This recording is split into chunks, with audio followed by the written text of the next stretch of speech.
With that, let me introduce our speaker for today. I think many of you probably know Ben Simpfendorfer. You've read about him in the newspapers, his comments and analyses for many, many years.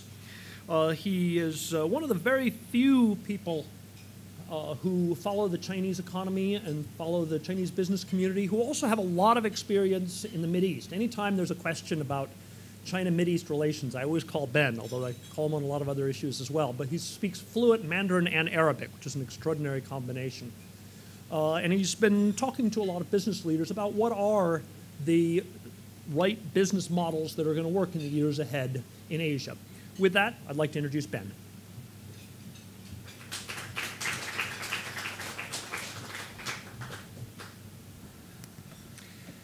Keith, thanks very much for the kind introduction, and thank you also to the FCC for agreeing to host me.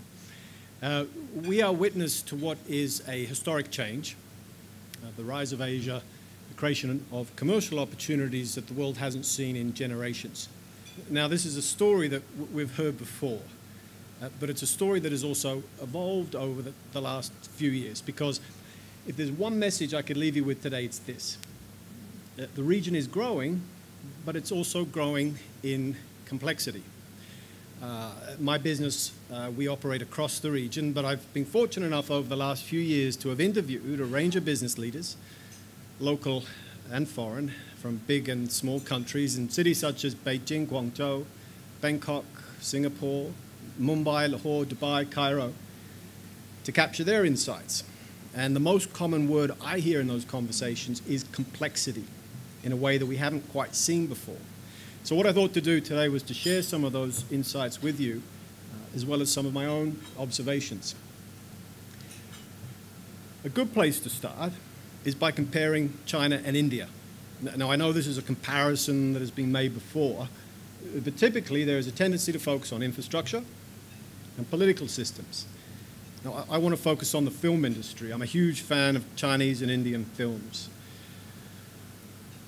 Did you know that Hollywood's share of China's box office is 50%? Hollywood's share of India's box office is 10%. So here we have one of the world's most powerful brands selling to the world's two most populated countries, and yet they have very different track records. How do we explain that? Well, India's film market is very fragmented. Local dialect films are very important. To give you an example, Hindi language films, which is Bollywood, accounts for only 40% of India's box office revenue. Tamil language films account for a similar share, and that's even before mentioning a range of other local dialect films who are producing films for local audiences with local themes and, in particular, local humor. And with the recent explosion of multiplexes, these local language production houses have been able to raise their ticket prices, show their films across a greater number of screens, and then reinvest that money back into production value. So it's only supported this dynamic. You compare that situation to China, where over the last decade, most of the country's biggest directors effectively produced what were epic costume dramas, trying to compete head-to-head with Hollywood, and in many cases, struggling. That said, there has been a change, and you may have noticed over the last year or so, there have been a growing number of local budget films targeting local audiences with local themes and local humor, such as Tiny Times, such as So Young. And they're beginning to nibble at the market share of Hollywood. So which model is right? Well, in my view, I think it's more likely that China will head or will converge with the Indian model than the reverse. We will get large markets, but increasingly complex markets. And that has important implications for foreign business. Take Disney as an example. Here's one of the world's most powerful brands. Tried to enter India, tried but failed. So what they did was to buy a local production house, UTV. If you were to look at UTV's films, you were to look at UTV's website, it's actually very difficult to find the Disney logo. What they effectively decided is that their value proposition was not the brand, It was their ability to run a production house, their ability to market movies. And in my view, that comparison really sums up the opportunities but also the challenges for foreign business across the region. And I want to go into this theme in more depth. But most importantly, it challenges the relevance of GDP to understanding our business. And I had a conversation just a few months ago with the China CFO for one of the world's biggest FMCG multinationals. And he said to me, Ben, the quarterly GDP figures no longer have any relevance to my performance. The only thing that matters is, do I have the right business model to operate in today's China? And that's the complexity we're talking about. And it's particularly striking for me because I started my career out as a business strategist, and then I worked for 10 years as a bank economist before leaving perhaps 5 years ago to set up my own business. And during those 10 years, GDP was all that mattered. We were chasing 12, 10% growth. We're working hard to open another store, sell another car. But that's all changed, and not least because growth is slowing. We're focused on efficiency, we're focused on profitability. But it's changed in particular because of three complexities. That's the need to move into second and third tier cities, the rise of a digital revolution, but also the rise of local competitors. And if I could touch on all those three themes in depth. Now, I only have 2 slides today, so I have moved on a long way from being a bank economist. But this is a typical slide a bank economist will use, and I still do use it because it can be helpful, particularly when talking to people outside the region. And what it shows is that emerging Asia's share of the global economy has risen, yes, to 1/3. China is the region's biggest economy. Select Chinese provinces would rank as among the world's top 20 economies, and there are also sizable economies in the rest of the region. But this slide is also very deceptive, because that's not our commercial future, it's this. This slide shows the region cities by population. There are over 250 cities with million-plus person populations. That's 5 times the number of million-plus cities in Europe, 5 times the number of million-plus cities in the United States. Now, often executive teams or shareholders will look at this chart and get excited. I suggest look at this chart and get worried.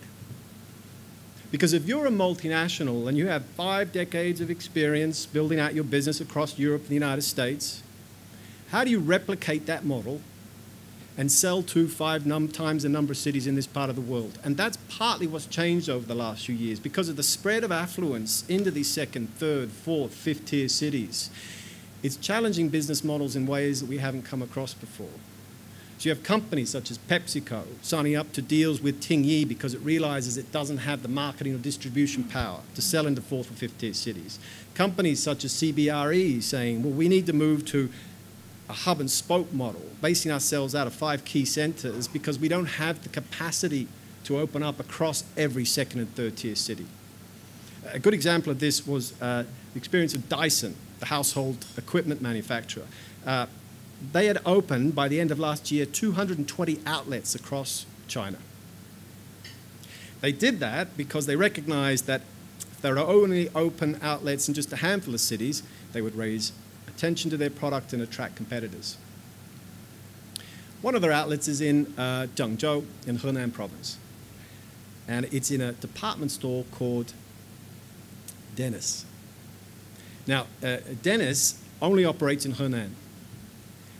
They are owned by local operators. They have local insights, local relationships. They have 33 hypermarkets, 118 convenience stores. So there's good reason that Dyson has decided to open an outlet in their flagship store, which I might add is terrific. It's well lit, it's well laid out. There's product offerings from around the world at every possible price. So this is a great example of a challenge for the retail sector. Even as the region has grown, it's grown in complexity. And retailers focusing only on China are having to ask ourselves, which of those cities do we want to operate in? Because we can't be in all of them. And even when we are there, we have companies such as Dennis who understand the market better than us and yet have the scale to compete with us in ways that we never expected. It's not just in China where we're seeing the change. Thailand is a great example. Thailand has seen an explosion of upcountry demand in cities such as Khon Kaen.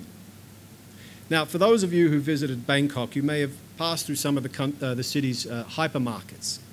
Enormous big complexes, absolutely fantastic. It's been a terrific business model up until now. The problem is many of Thailand's upcountry cities or have populations of 100,000, 10,000. Hypermarkets don't work. And so Thailand's retail sector is in a state of flux. These big retailers who've done very well up till now are all of a sudden having to build out smaller format stores, regional distribution centers, buy into smaller trucks, and their business model is being turned upside down, and not all of them are succeeding. So again, it's growth, but more complex growth. Add to the fact that we've had a digital revolution across the region. Now, usually I have a few slides here, particularly when I'm speaking outside the region, because I've got to convince the audience that we are seeing a digital revolution. I'd show slides from KPMG, from Nielsen, that offer studies that indicate the average urban Chinese consumer is more likely to shop online using their smartphone than is the average consumer in the United States. The average urban Chinese consumer will spend more online and will buy more frequently than will the average urban consumer in Europe. And so even as firms are having to ask themselves, how do we push into these smaller cities, they're also running up against the digital challenge. And that again is shaping business models. I'll give you an example. Glamour Sales, a Chinese fast fashion retailer based out of Shanghai. 150 staff, all of them are in Shanghai. They don't have a physical store. The general manager of Glamour Sales used to be the general manager for L'Oreal in China. And when I caught up with him about 2 years ago, I asked him, well, when was the last time you left Shanghai? And this is a guy who spent much of his career in the back of a plane visiting second and third tier cities. So when was the last time you left Shanghai? He laughed, scratched his head, and said 6 months ago. This is a company that sells 60% of its product to second and third tier cities, without a physical store, with 150 staff based out of Shanghai. So again, these are some of the challenges that we find foreign companies are coming up against. And in particular, that digital revolution also allows room for local competitors to breathe. Take H-Style as an example. Now, here's a company set up by a Chinese entrepreneur. He'd worked in Korea for a decade. Came home, realized there was an appetite for Korean fashion, so tried to import Korean products, sell them to the local market. It didn't work. So what he did was to copy Zara and H&M's model. He essentially copies Korean fashion, but tailors it for a local audience, and then he sells it all on Taobao. Today, his company is one of the biggest sellers of clothing on the online website. He employs 1,500 staff and has about 300 suppliers. They are direct competitors to the H&Ms and the Zaras of the world, who are already struggling with the idea of where do we locate in this country, and now running up against the digital challenge. The rise of local competitors is perhaps my third complexity, and perhaps the most surprising. Many brands in the region, or emerging brands, are deciding that they don't want to build out global platforms. The real opportunity is at home. Dalian Wanda is a great case in point. Here's a company that bought AMC Cinemas. Not because they wanted to build out a global cinema chain, but because, again, they'd recognize that China's box office will shortly overtake the box office of the United States. So they brought in the best brands. They brought in the best technologies to lock that local market up. And this is something we directly experience all day, every day in our business, is we're always being shown pitch books from brand and technology owners in the rest of the world. All of them wanting Chinese buyers to buy their business on the assumption that they can grow their business in Europe, the United States. And we tell them that's not what they're looking for. Show us a brand, show us a technology that allows these entrepreneurs to lock up their own market, because that's where the growth is. That's where the local insight is. That's where the local relationships are. There are other reasons to see the rise of local competition. And Blue Box Toys is a great example. So Blue Box Toys is a 50-year-old Hong Kong toy company. They were claimed to have designed the Wets and Cries doll back in the 60s. Blue Box Toys supplies to some of the world's biggest toy producers, such as Hasbro and Walt Disney. But a few years ago, they set up their own brand. It's called DD Duck and BB Monkey.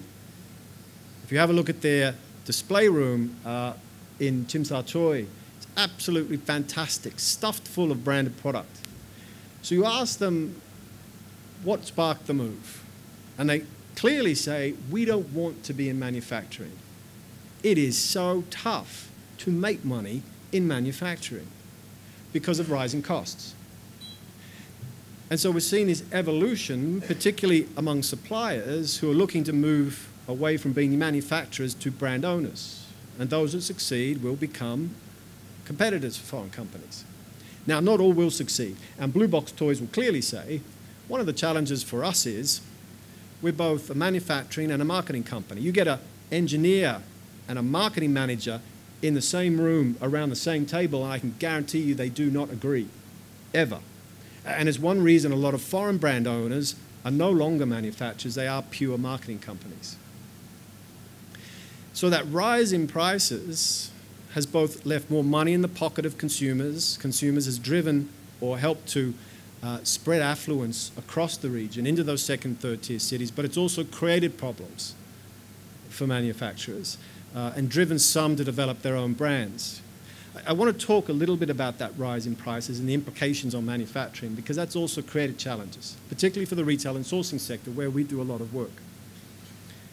So for the past few years, retailers and their sourcing arms were saying, we need to find a low-cost alternative to China. But here was their problem. There isn't a low-cost alternative to China. Sure, there are countries with cheaper wages, but no one can match China for its scale. Take Cambodia as an example. Cambodia's GDP is about the same size as that of a suburb of Guangzhou. All of a sudden, sourcing and retail and sourcing companies that are buying products from Cambodia are being squeezed. They're competing for suppliers. Many of them are heading back to China as a result. And for those manufacturers still in China, many are staying there because that's where the supply chains are. Take Samsung. I visited their mobile phone factory just outside of Hanoi. It's enormous. It takes about 10 minutes to drive around. We were being hosted at the time by one of the company's logistics managers. So I asked him, what actually happens in this factory? And he said, you know, Ben, it's only assembly. It's only assembly. Every single part and component part is being imported because the supply chains are back in China. It's the second reason. The third reason we're finding is that many suppliers are saying, hey, you know what? I have a market just outside my factory gates. Why would I want to relocate? Why would I even want to sell to a foreign supplier given the demands that they impose on me in terms of quality? I can sell to local consumers. And so in the retail and sourcing industry, you're seeing complexity like you have never seen before. And many sourcing arms are trying to consolidate the number of countries, the number of factories they work with, because it's all simply become too much. But I want to make an aside too on the sourcing sector, because I think it sums up some of the challenges in trying to interpret what are geopolitical changes across the region, the impact on business. Egypt is a major clothing exporter, okay? Not on the scale of China, but still sizable. During the worst of the political unrest, and I was there when President Morsi made his fateful decision, and I was there specifically to go and speak to some industrialists in the Northwest Suez Industrial Zone because they were looking to attract Chinese investment. And I wanted to challenge their investment thesis. When I came back from that trip, I spoke to a number of retail companies here in their sourcing divisions. And there's one big major retailer that continued to invest in Egypt throughout the crisis, as did companies such as H&M and others like it, continued to invest throughout the crisis, but has now pulled out. So why have they pulled out? And he said, it's not because of political unrest. We just can't get the quality we wanted. We didn't have the right suppliers. So again, I don't want to exaggerate the importance. I don't think we should exaggerate the importance of politics when it comes to business decisions, and I think that's a point that has applicability here in Hong Kong during the current period. Just a few final remarks. There are two chapters in the book because they're particularly dear to me, one on transport and one on resource shortages. The one on transport I often don't talk about, but it's timely at the moment given events we've seen over the last few weeks.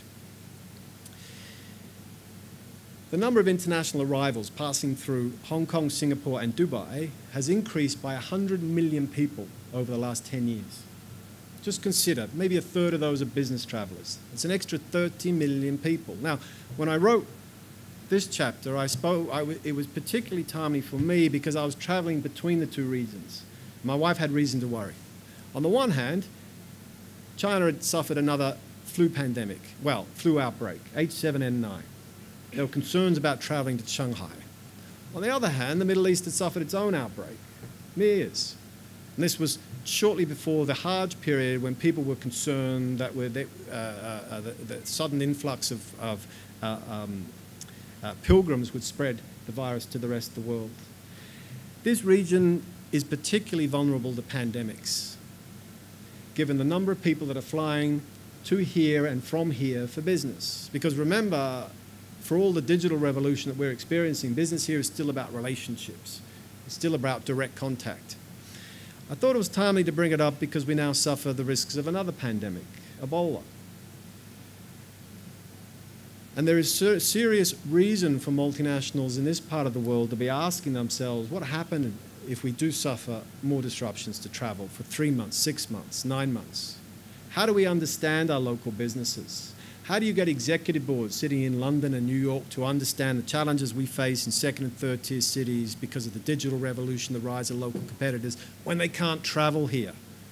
And for us, it's became a major business simply translating that change between local offices and global teams.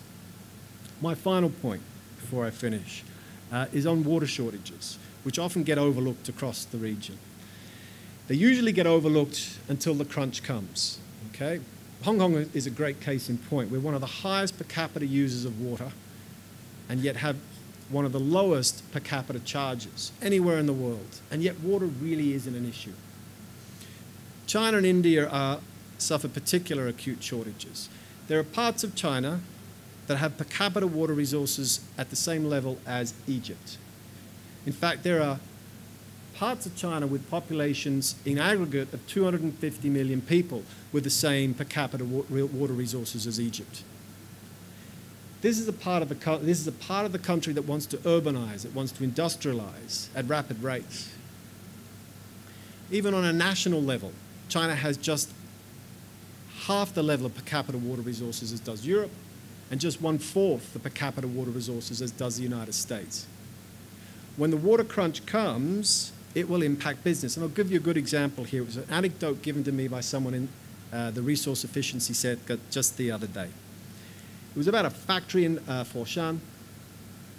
The operator was smart. He'd invested in water efficient equipment. He'd done everything right. And one day, local officials came and knocked on his door. And they said, "We're pulling your license." He said, "Why are you pulling my license?" What it turned out is that officials had given permission to a local developer to build a block of apartment blocks next to his factory. In order to raise the sale price, they installed washing machines. Turns out there wasn't enough water to supply the apartment blocks or that manufacturer. And so the factory was out. It's not just about water shortages, it's also about power. Because power is the biggest industrial user of water. So when the tap gets turned off, so does the power. And that in turn obviously has major implications for business. So if I leave it there, they're just some of the complexities. I have a whole range of anecdotes here, whether it's Chinese state firms or the Muslim consumer would love to share. Thank you.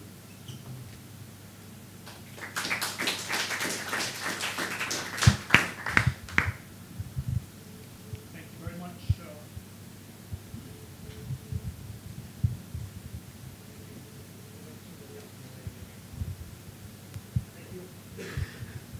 before I throw it open for questions, that's a terrific overview. I guess one of the questions we were talking about at lunch is, should foreign companies be particularly concerned these days about governance issues? They're facing the complexity, but one of those complexities is the question about whether or not they can really manage at a time of growing Chinese enforcement of a wide range of laws that maybe previously people just thought were on the books but weren't paying attention to. Yeah, it's a good question, and what we're finding is that we've just gone through a process of interviewing, I think, 15 CEOs, CFOs for the big MNCs in the region. And what's clear is that as growth has slowed, a lot of these MNCs have woken up and said, wow, we've been chasing growth for 20 years, and as a result of that, we have really complex businesses. So we have businesses with 20 or 30 legal entities. We have a whole range of joint venture partners. And the reality is that's a massive governance risk. And in the past, it didn't matter, but with the authorities in the UK and the US cracking down, but particularly the Chinese now coming to the party, it is a huge concern. And trying to restructure is now a key priority for many of these multinationals, and trying to reduce their governance risks. And again, it's why I would raise this point. If you really want to build a business out across the region, if you really want to operate in at least a third or even half of these cities, the question is, how do you manage that business in terms of governance risks? Because in order to succeed, you need local insights, you need local relationships. How do you manage that tension between a global business that is at risk and yet being able to succeed in a local context? And particularly, you think of a firm that is looking to grow and so makes that acquisition of a local competitor.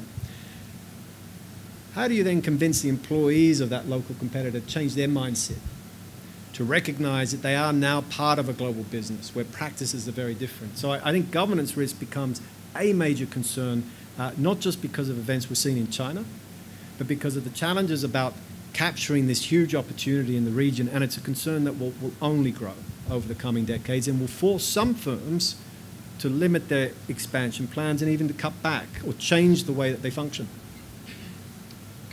Thank you. With that, let's open the floor to questions. Please identify yourselves. Mark. You mentioned Dubai, and I've always been struck. I used to live in Dubai, and obviously I live in Hong Kong, and I'm struck by the similarities in the sense that neither of them manufacture much, but they're great distribution and transshipment centers. What is the future for cities like that? Because you've got cities like Shanghai and Guangzhou and places like that that are shipment centers, but they have this massive manufacturing and resources and everything around them. What's the future for these sort of these giant container ports with very little behind them? Dubai is a great example. It's also an exceptional example, and I say that, and I usually wouldn't say this in front of a Middle East audience because some get upset, and that is the fact that Dubai is a tiny, tiny, tiny economy.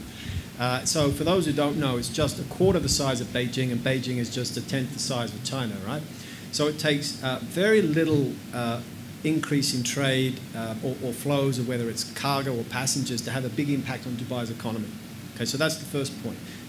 The second is that Dubai is a hub for the Middle East, but in order to fly, say, from Beijing to Lagos, you've got to go over Dubai.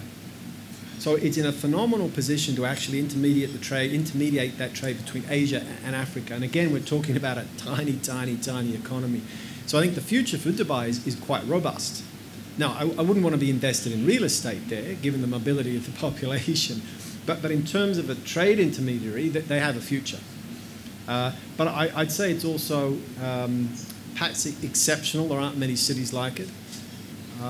You know, if you even look at a place like Hong Kong, and my point with Hong Kong has always been, Hong Kong has built itself as a gateway to China for a century now.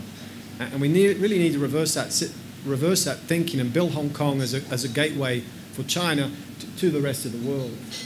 And you're already seeing Chinese multinationals setting up here, at least the international business, and partly because they will say, it's very difficult for us to run or headquarter an international business in China because people become overwhelmed by the domestic opportunity.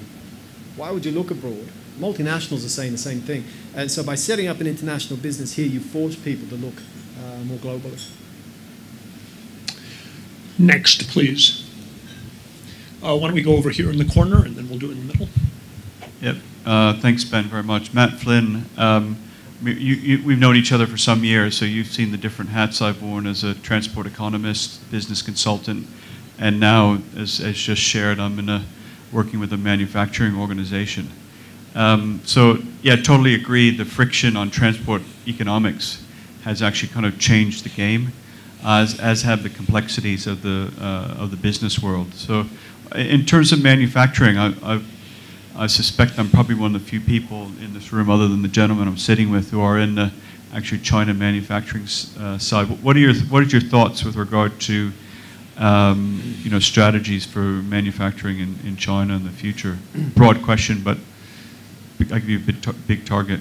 Thanks. So China manufacturing is a tough one. If you were, and we do a lot of work with lean consultants, okay, introducing lean manufacturing techniques, and the general assumption is this: if it is possible to double the productivity of the Chinese export manufacturing sector within a very short period of time. So absolutely, the best operators will find ways to work around the increase in costs.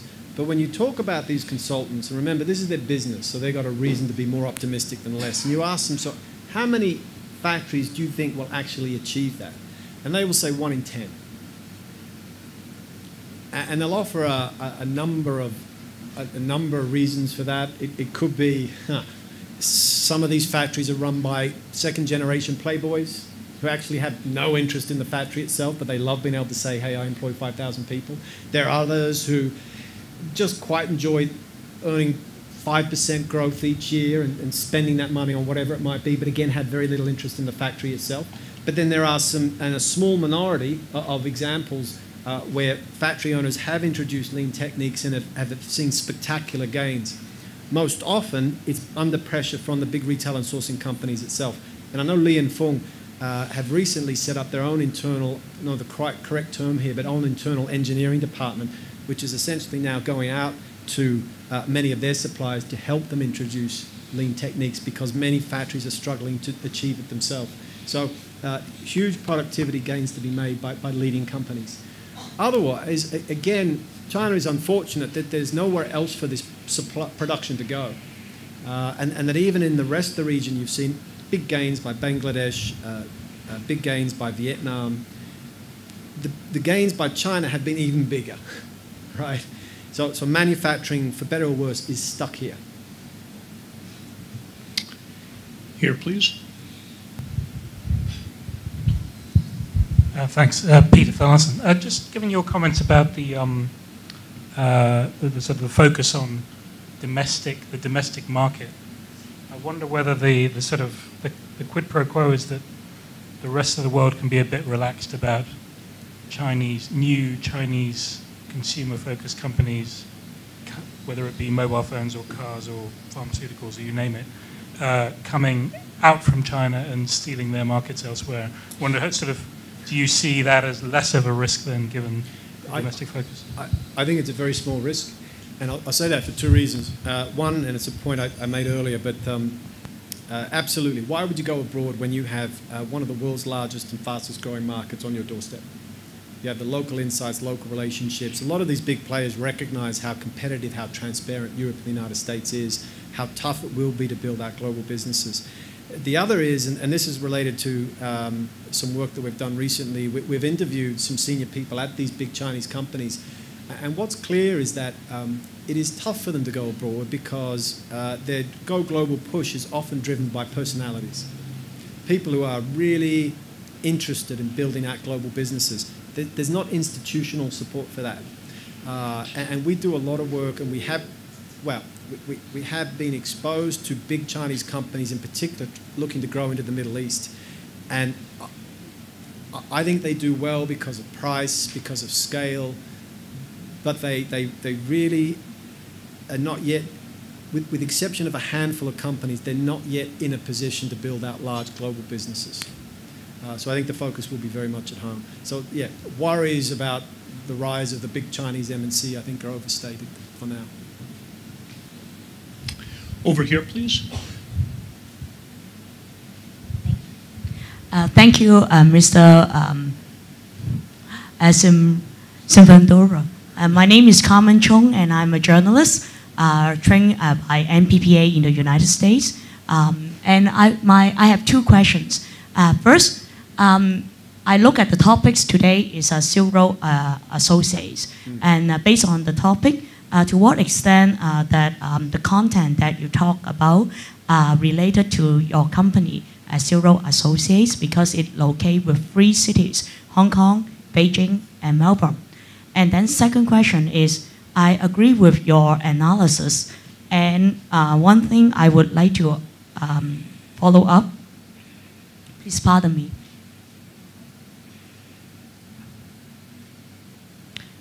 is something that I still puzzle. In a limited resources distribution in Asia, transnational trade, to what extent we can understand the racial sharing of the stakeholder in this region? And is there any collaborative ground between the foreign companies and the local companies?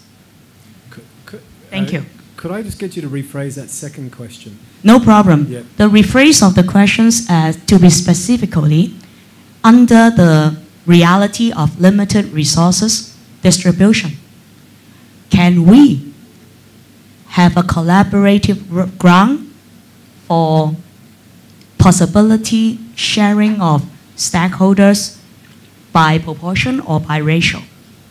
Thank you.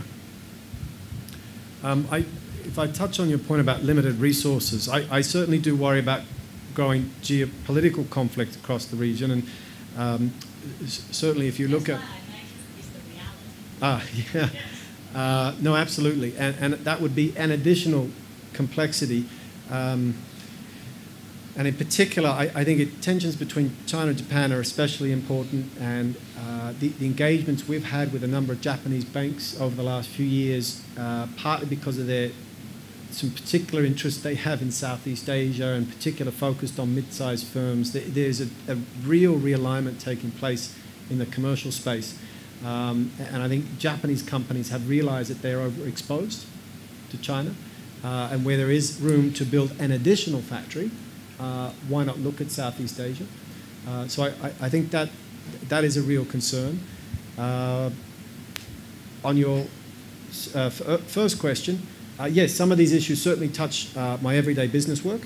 Many of the points I discussed are really a direct result of the research for the book, so very much independent. Herman. Thank you. I would like to know... here, one moment, the microphone, sorry. Thank you. Thank you. Congratulations, excellent presentation. I would like to know, probably I missed the point, I'm sorry, but what should be the destination of all these manufacturers thinking in 10, 15, or 20 years, the increasing of these manufacturers? Well, first, I would be asking myself, do I really want to be a manufacturer? Given that we will see a steady increase in costs, and demographics in particular. And the figure I love to use is that, and we're using UN population projections here, that by 2030, China will have the same size youth demographic as it did in 1960, because of the rapid decline in the size of the youth population. So really, you've got to be asking yourself, if I want to remain a manufacturer, what lean techniques, what am I going to do to change my reality? Because rising costs are inevitable at this point. I'd then be asking myself, well, can I continue to work as an OEM, but maybe I don't have the ability to evolve into a brand owner, but there are some smart designers out there, such as 8 Style, who have the ability to sell online, so they're no longer restricted by the need to raise capital to invest in new store openings.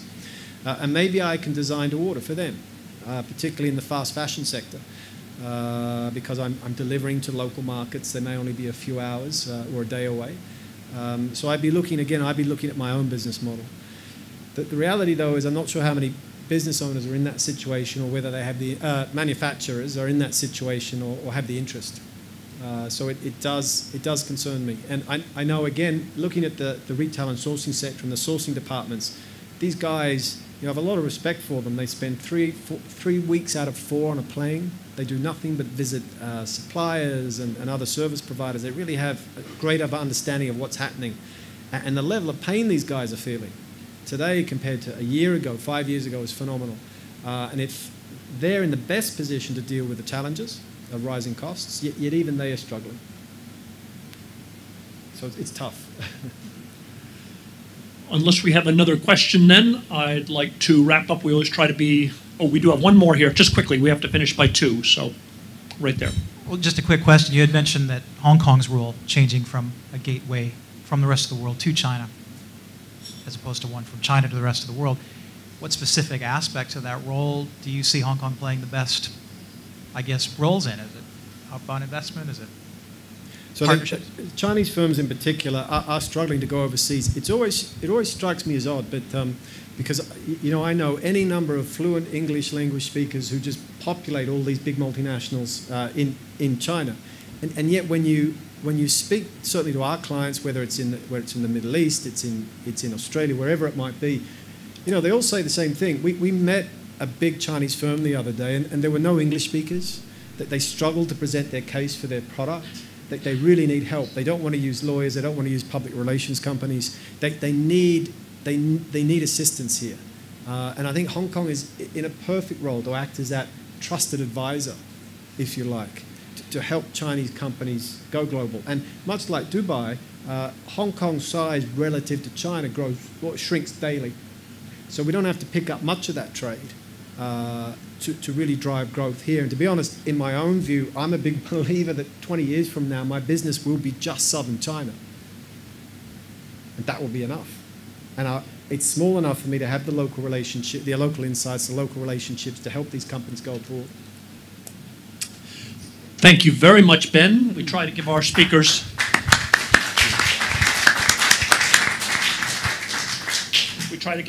something to remember the club by. You have a tie. You don't need to wear it the next time you're here, though. It's nothing personal. Thank you very much. Thank you all for coming. We hope to see you next week at our speeches.